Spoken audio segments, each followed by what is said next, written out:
I'm Paul Juergens, the news director at KFGO, sitting down with longtime West Fargo Police Lieutenant Greg Warren.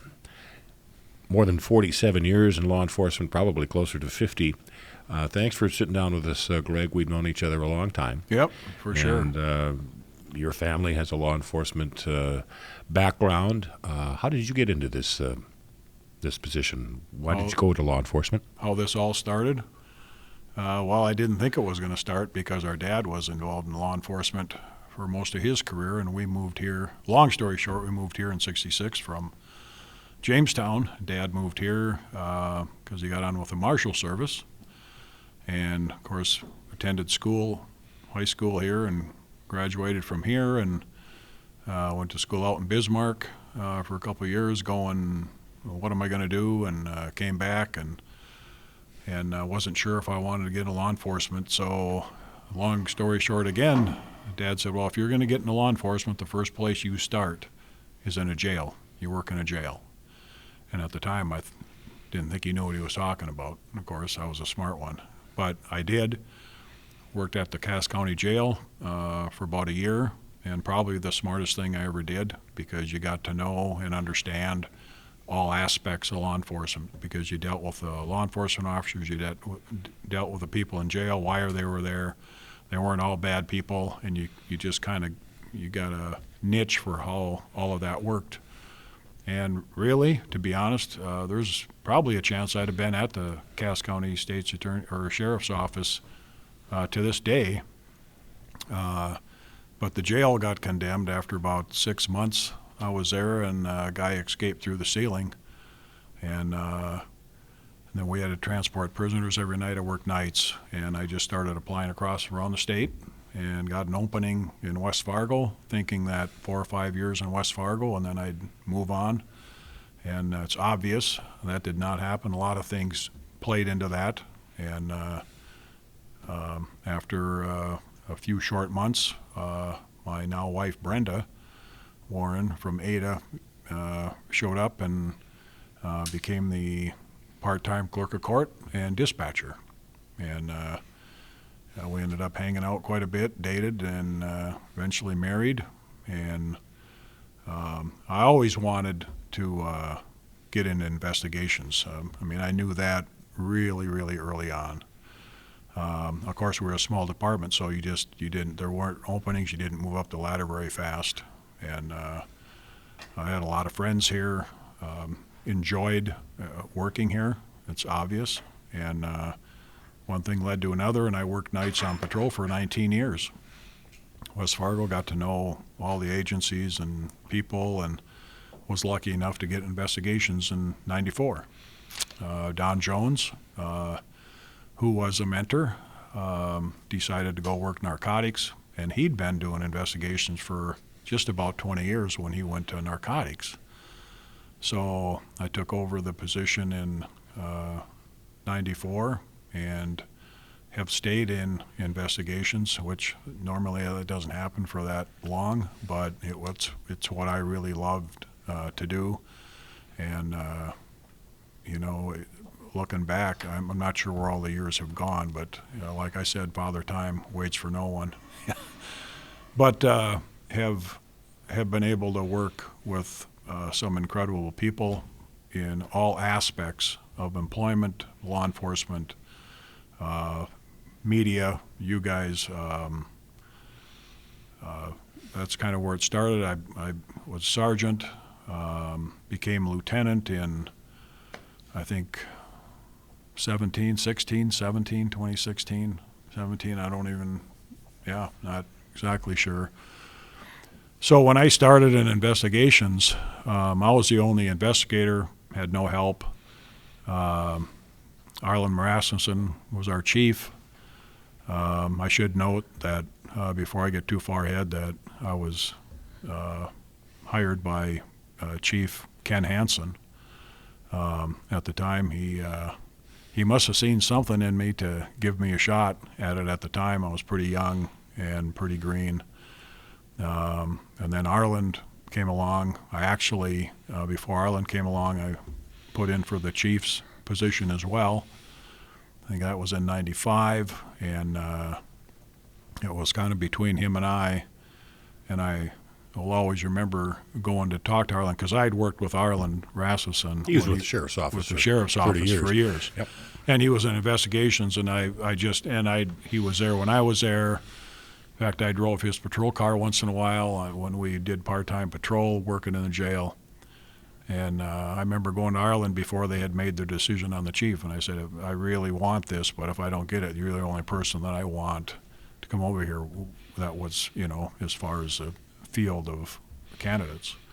So he became the chief, and it took a while to grow. It was night and day for me going from patrol. I was pretty burned out doing 19 years, getting investigations, and starting to work with all the other investigators in Cass County and Moorhead and Clay and Fargo PD. It was all really new to me, and I just I got my fire relit in 94, 95, and here I am today with have several divisions, 23 people underneath me. I got 3 sergeants. Got SRO. I think we have 9 people in the SRO division. We have 4 in the narcotics division. We have 5 in our detective division. We're short a person there. We have crime-free housing. Pam Cota is in there, and evidence technician, and like I said, three sergeants. So in 94 I was by myself, and today we got 23, and every time I look around, I'm like, how did this happen? And what am I still doing here? You started in 74 with the... with the Cass County Sheriff's Department. And then just a short time, about a year. Then it was do almost... you recall how many sworn officers there were in West Fargo when you came here? I think we're at 8 or 9. Yeah. Yeah. So somewhere right in there. Very small department. And 2 cars, 1 ran. And, I think, and I recall so many things, but there was times our cars would be broke down. I can remember John Jones I was still on patrol, and I think one night we had the unmarked detective car, and we had 3 officers in the car. So if we arrested anybody, we had to call the county to haul them to the jail. So it was pretty unrefined at times, but it was very interesting where we were, and where we started to get to and where we are today with, the refined law enforcement. And I'm sure with the amount of years you've done that, you've seen a lot of that too, where law enforcement has come, where the media has come, and the relationship, which is a huge deal with law enforcement and the media, because it can be a crutch, or it can be a savior for your department. And I've watched all of that transition and come around and come together, and trust and rapport and colleagues on both sides, which is just really important in our day and age that we're dealing with today. Well, as I've known you for a long time, and we've got a pretty good working relationship, have over the years, but you were one of the many officers, I should say, that realized that, you know what, the media is not necessarily your enemy. Right. And we're going to need these news people at certain points, so let's try to have a relationship. Yeah, the common ground, what we didn't have, we had to find the common ground, and I think we found that. And you're always going to have glitches with, you'll have glitches with other police departments, and how things are run, and putting things together. But one of the things that's very, very unique with our area here is that, first of all, we have 2 interstate systems that crisscross our cities here. You don't have that go to every corner of the United States, and a lot of other places you don't have that. And because we have that, we have a lot of things that travel on those highways. A lot of it is illegal. A lot of it's narcotics. A lot of it's can be sex offenders, people that are escaping things they did in the big city or coming here. And because of that, and the reason I bring that up I'm getting to our specialty units that we have, whether it's a SWAT team, whether it's a card abduction response team, street crimes unit, incorporates not only agencies and officers from our North Dakota side, but from the Minnesota side. And when you go to training and you talk to other agencies that are bigger than us about what we have going on here, they don't, it's hard for them to understand how we work together that well. And when we have other agencies come in here and see that, they're surprised because of some of the things that they see in the bigger cities or down south, or you get into Florida and everybody is more, they really protect their county or whatever it is. And I hear that so much. And one of the biggest things I'm proud of is how well, it doesn't matter what division it is, how well everybody hangs up their ego at the door and just goes to work. I mean, you got the SWAT team and the bomb team and the negotiations when they get called out, all working in unison. Child abduction response team comes on board, and we have 19 agencies involved with that, and everybody just hangs it up and works. So I can't, I'll never be able to speak enough about the incredible people that I have been able to work around. It's probably why I'm still doing this, is because of the people that we have here in this department and throughout this area, that all they want to do is help. They want to find the cause of it, they want to find the purpose, and they want to find a result, and they want to do it together. A couple of the larger cases you've worked on dozens over the years, but we'll go to the Cheryl Tendeland murder in 1995. Yeah. Shot while sitting in her car with her husband and a friend, Barry Garcia, Yep. believed gang member. That was a difficult case for you, I'm sure. Yeah, it was first major case. I've been in investigations for, was even investigations for a year, a little better. And then what it involved, we ended up on, and that's one of the reasons I brought up the great people, Moorhead PD, and I think, if I start naming names, I don't want people to get mad if I don't name them because I'll forget.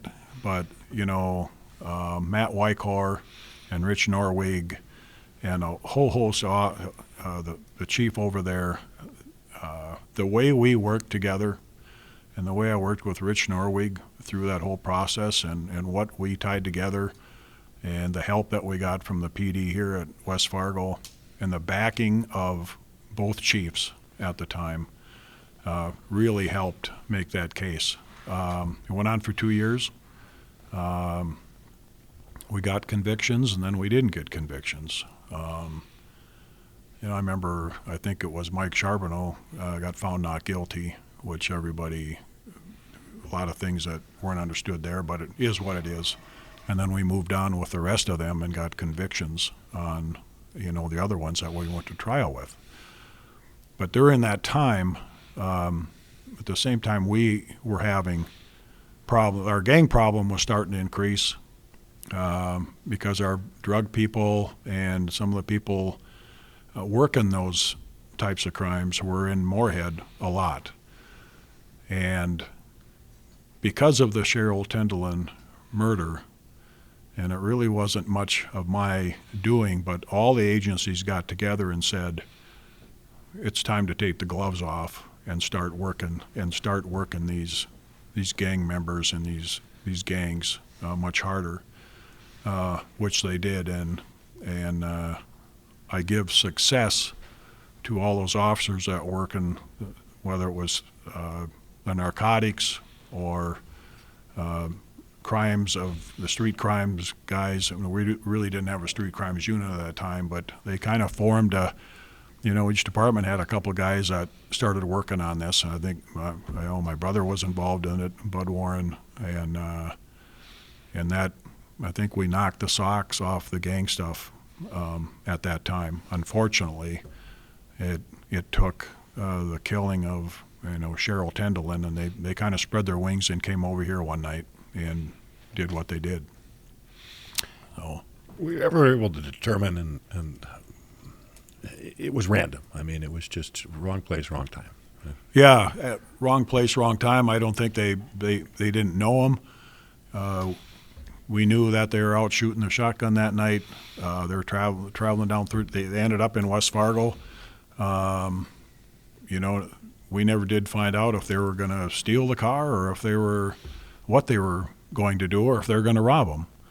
But they walked up to the car and something told them maybe we should walk away from this. And then Pat Tendeland seen them and thought they had a gun, so he was suspicious. So he left. He backed out of the driveway to leave. And of course, when he left, he drove by them.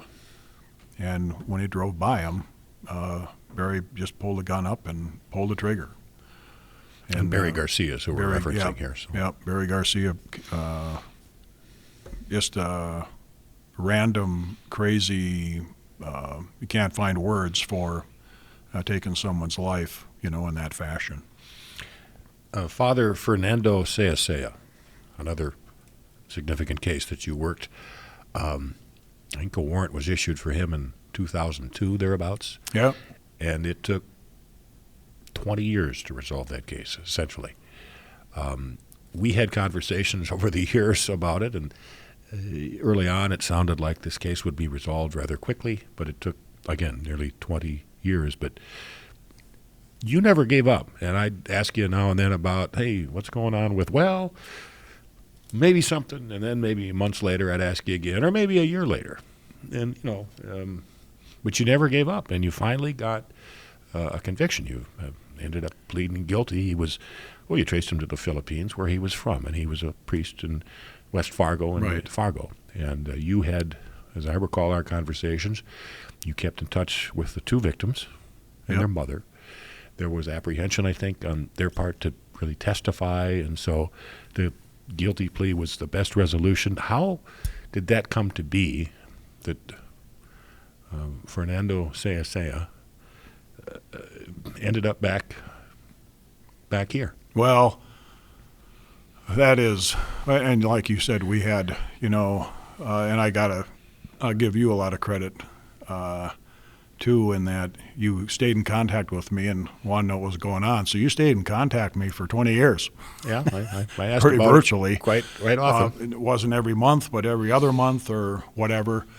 And sometimes when you'd call, that would spur me to go, okay, what's going on? We had an idea where he was. We had so many different law enforcement agencies we had to go through. The FBI had an office in Manila, and at the start, I didn't understand. I understood the FBI had an office in Manila, but I had no idea what that entertained. What did they do over there? What is their caseload? And it took me a while to understand that their caseload was incredibly large. And a lot of times when they went over there, they're over there for 6 months, and then they would change out and bring another crew in because of what they were dealing with over there. So we just continued to call the consulate over there. The FBI, and it went on forever.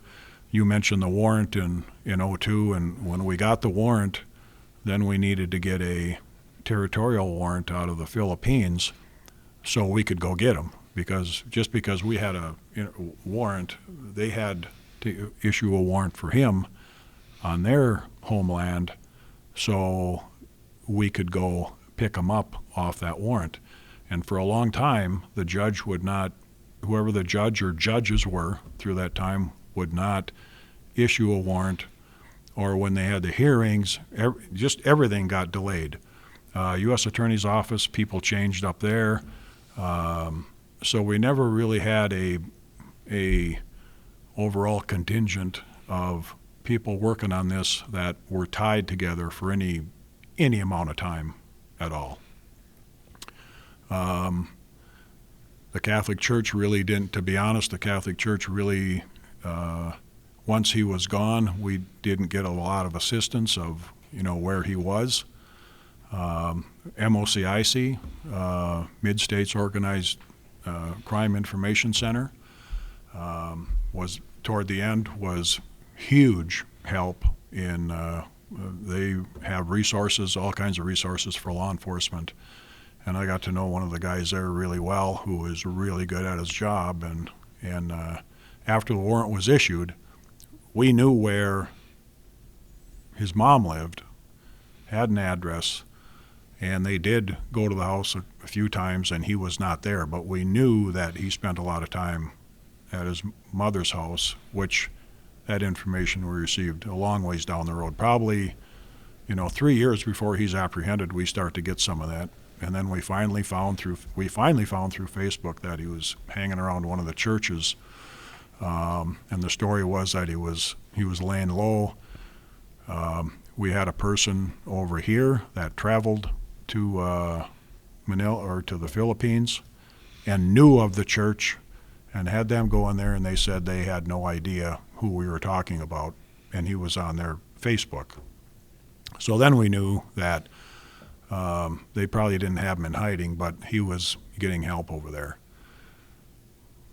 Long and short of it, in the end, when the FBI, when they changed personnel over there, I had continued calling, and I think we drafted a letter for the president of the Philippines. They got a new president. So we had drafted a letter and sent the letter to the president of the Philippines and said, hey, congratulations on you was voted in, and blah, blah, blah, and told him who we were and what we were looking for. I think, and we just continued to send it. We sent the letter through email, and I think for 6 months, 8 months, I never got a response. And then we just kept sending it, and I think they got mad at us, so they sent, you need to go through the Justice Department to do this and this and this. And we said, we've already done that, and we just need somebody to help out with that. About 3-4 months later, 5 months later, they get a new FBI agent over there, and he out of the blue, he called the West Fargo Police Department and said, look, we're forming a task force, and they were doing a task force for a number of crimes that they were looking for people that were involved in the crimes, and Father Sayasaya was one of them they were going to look for. And he said, listen, we will give this one last shot. I said, okay, absolutely, works for me, and just keep us informed. And I think it was a couple of weeks later, they said, well, we think we found him. We think we know where he's going to be. We're going to do surveillance for a few days. And I think they did surveillance for 3 or 4 days and found him. He showed up, and he got arrested. And then the marshals flew over and finally brought him back here and said, I don't know if that was in 17, 18, or whenever it was, but so that's incredible. I could talk, we as a police department could talk about that all night long because of the time that it took, and some of the things that were against us. Of course, he was over in the Philippines, and that's a whole nother story. So, but a lot of good work, and one of the main reasons that we kept pushing, and I kept sending letters or calling the FBI over there, was because of the victims. And actually, one of the victims, who now lives in Texas, didn't believe or ever thought that we were ever going to work hard enough to ever get Fernando back here for what he had done to him. So that was a driving force as well. And we did hear from him afterwards, and he pretty much, he said, I've gained respect for the West Fargo Police Department again for your continued work. We didn't think that you would ever go any further than where you were. We didn't think you'd ever get back here. So that's, and I think I said a long time ago, it's about the victims. That's why we do this. It's not for us. because they have to have some closure and they have to have some end to it as well, because there was no question in our minds that these crimes happened. There was absolutely no question because of some of the small evidence that we got and some of the continued things that Father Sayasaya was doing while he was here in the States. So, coming up on nearly 48 years in law enforcement, I think that's pretty close by the time you retire. Yeah, we wanted 48 and a half, I suppose we're. The climate has changed in the last several years. It seems to be that there's somewhat of an anti-law enforcement sentiment among some people. Do you see that? Do you sense that? Yeah, do. But I sense it, and of course we all have seen it, what's happening in the United States. And I think, we've talked, officers and we've talked about this, and law enforcement is kind of a roller coaster ride when it comes to the public and who's built rapport with the public, what have you done, how does the public perceive what we do every day. Now we're never going to get to the point where everybody loves law enforcement. Not going to happen. Everybody has their feelings about it, but Paul, I really just take North Dakota, and I just look at it from everything that happens in the big cities and what we get. A lot of that will trickle down to us eventually. Law changes, or how the public feels about law enforcement, or some of the destruction that happens because of law enforcement, some of the shootings that have occurred, and people officers now go into prison for that, and police officers probably not taking or looking at, I shouldn't say police officers, but people wanting to be a police officer and looking at that and probably not, or changing their course in their life and not wanting to be a police officer because of what has happened nationwide. And we see that in the number of officers that are applying for positions in this area compared to what it used to be. But I still say that Fargo, West Fargo, Moorhead, North Dakota, we're kind of on an island when it comes to what's happening in the other parts, because we never get that complete effect of what some of the other, Minneapolis, 250 miles away, what they're dealing with. And yeah, there's some animosities, but I really think in this area we have pretty good rapport with the public. We have there's no question we have the public behind us here from what we see every day. And it's not just about what we've done to progress that, but it's about what the public has learned and how we've become more refined as police officers and police departments in this area because of the growth. We certainly all have growing pains with what's going on in West Fargo. But the commission, listen, I've been here a long time. We've had commissions that really weren't crazy about giving the police department more money for whatever, or we don't need this. And I've seen it today where our chiefs, Chief Otterness and the commission, Bernie Dardis, Tina, they're all working together. There's a lot of things that we wouldn't have if we didn't have the rapport and understanding, but I think we do a much better job today of showing, explaining our cause and what we need and why we need it, because everybody needs a lot with the way the growth is going. So, reflecting back on 50 years nearly in law enforcement in this region, Greg, what would you tell a young person that might be thinking about a law enforcement career? Don't ever do it. No, I'm just no. I'm it's still it's I look at it. It's a rewarding profession. What you do, and it's no different than whatever job you have. you're not always going to be recognized for what you've done, but nobody can ever take away what you've done to help and all the good things that you do. Nobody can ever, no matter how people come after you, they can never take that away from you. You're not going to get, the one thing I've always said, because my dad said this to me when he was trying to get me to go work in the jail. He said, I'll tell you, Sonny, there's good job security in law enforcement. And I went, what are you talking about? I've never seen a law enforcement laid off or a police officer laid off, which occasionally happens. But with what's happening here, if you do your job, you're going to, construction, you can have layoffs, all things. That doesn't happen in law enforcement.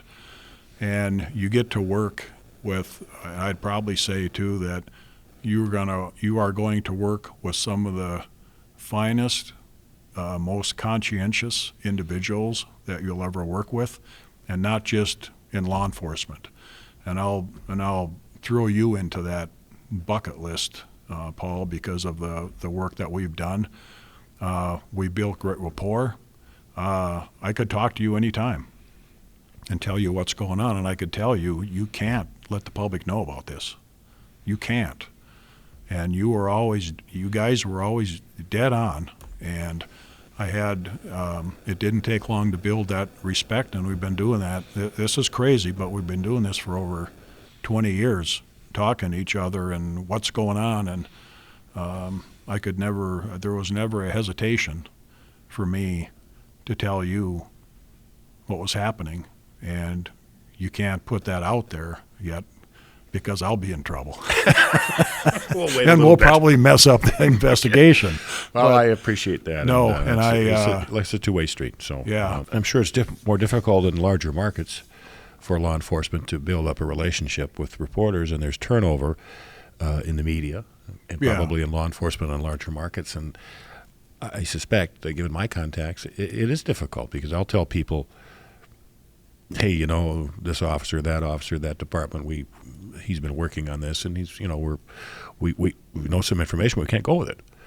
And they're like, well, we'd go with it. Well, and I've always said, once you burn a bridge, that gets around, and then no one will trust you. And I'm sure you've seen that in the media too. Oh yeah, I've been burned by the media. In the same sense, there's probably some stuff that I could have given the media that I was hesitant to give to because I had been burned.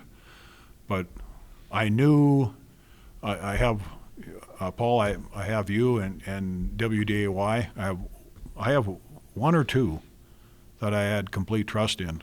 But how often does a investigative reporter and a police officer spend the same amount of years talking back and forth? Like you said, the turnover is incredible. And nationally, it's a whole different.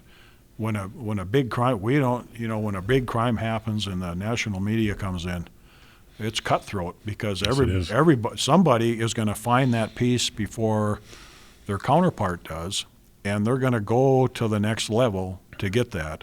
And that's what incorporates damaging relationships and damaging evidence, and when you do that, you really, when you lose the trust, it only takes a second to lose the trust.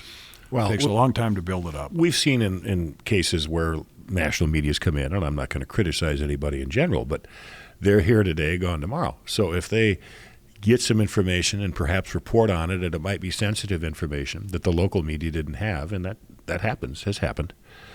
They got it from somewhere, and they'll throw it out there.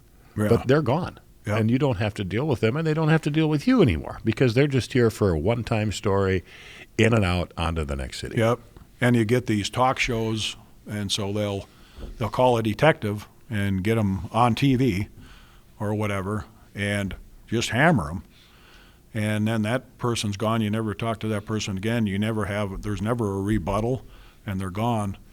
We had plenty of rebuttals. We weren't always I think we were always on the same page. We may not have been on the same paragraph all the time, Yeah.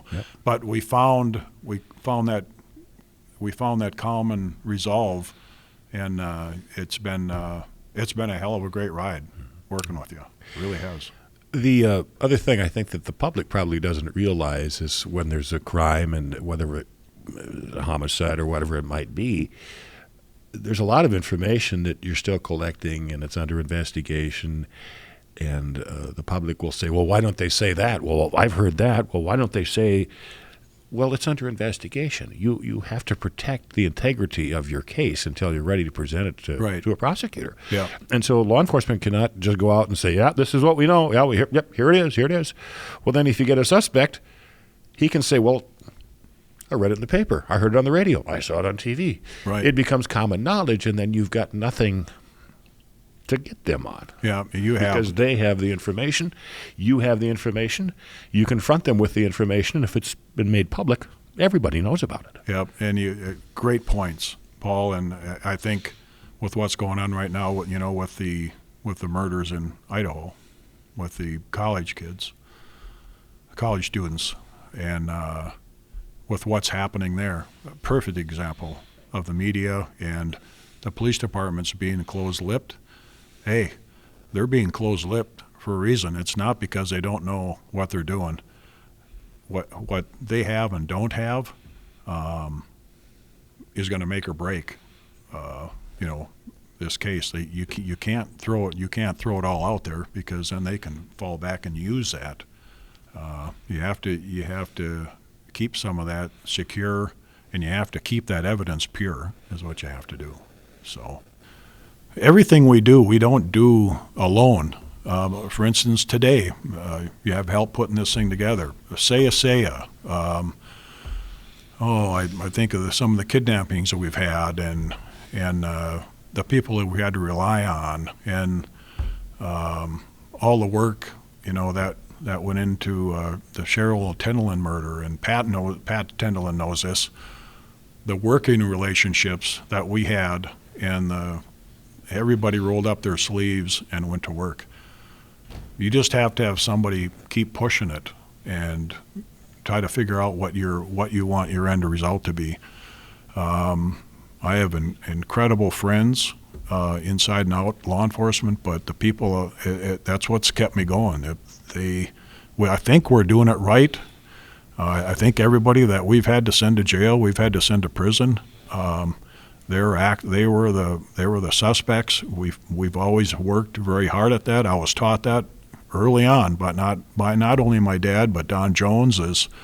I think it was you would rather have how did he say it? If you had a suspect, you would rather have them go free than have an innocent person placed in jail for one day.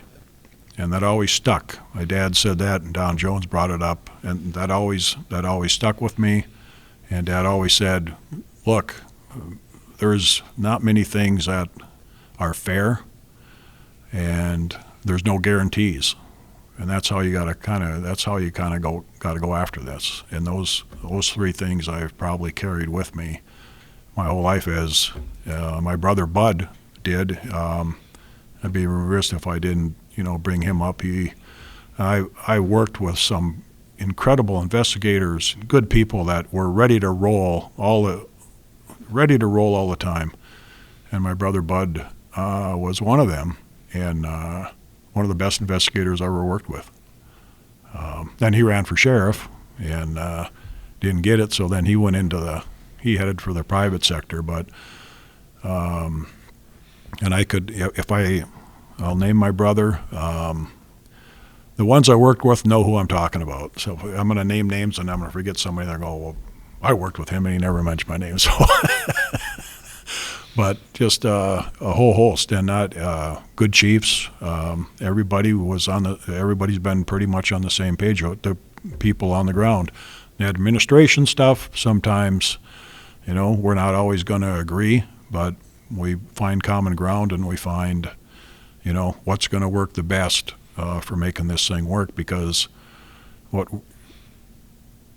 all in all, what we're trying to do is keep the cover on, so it doesn't explode on us and we lose control of the crime or whatever is going on. You got to keep you're never going to get rid of all the drugs. You're never going to get rid of all the crime. You're not going to get rid of all the murders, because a lot of times they're heat of passion, but you have to try to work toward making it better. And if we don't do something with mental health in our state and our country, this is going to get a lot worse. It really is. And everything we see in the schools and everything, that's one of my leaving here, that's one of my major concerns. And not just mental health in our communities, but mental health in the police departments, with everything they deal with today and the calls they go on. Much more than we did. Greg, it's been an incredible career. I think we've developed kind of a friendship over the years. I know we have, and I know the people in West Fargo and around the community appreciate your many years of service. So congratulations on your retirement. Anything planned? You're just going to take it easy for a bit? I've talked to. I had coffee with John Fugelberg. I'll mention him because he's a former crime bureau. Crime bureau. He's retired and was a big part when I started working investigations alone. John Fugelberg was a big part of coming to help, because we needed help a lot because we had one detective. But I had coffee with him and some of the other retired ones, and I went from, when you retire, you have to have your ducks in a row and know exactly what you're going to do, or your life is it's not going to be what it is, and your health will deteriorate to the other side of just leave the doors open. So we have a daughter we're going to visit in Arizona, take a couple months, and I'm going to leave both doors open and just let it kind of flow off. I'd like to do something part-time. I don't know what that's going to be like, and both of us want to volunteer for a few things. But when spring hits, we'll have a pattern and another road to go down. But it's been rewarding. It's all about the people that I worked with. It doesn't have a big deal with me and the events we're going to have going on. It's not about me. It's about everybody that made this happen, because there's a lot of people that made this happen. I just didn't make this happen. And I owe a lot to a lot of people. So. Well, thanks, and it's been a pleasure working with you. So as you say, rock and roll, man. Okay, turn and burn.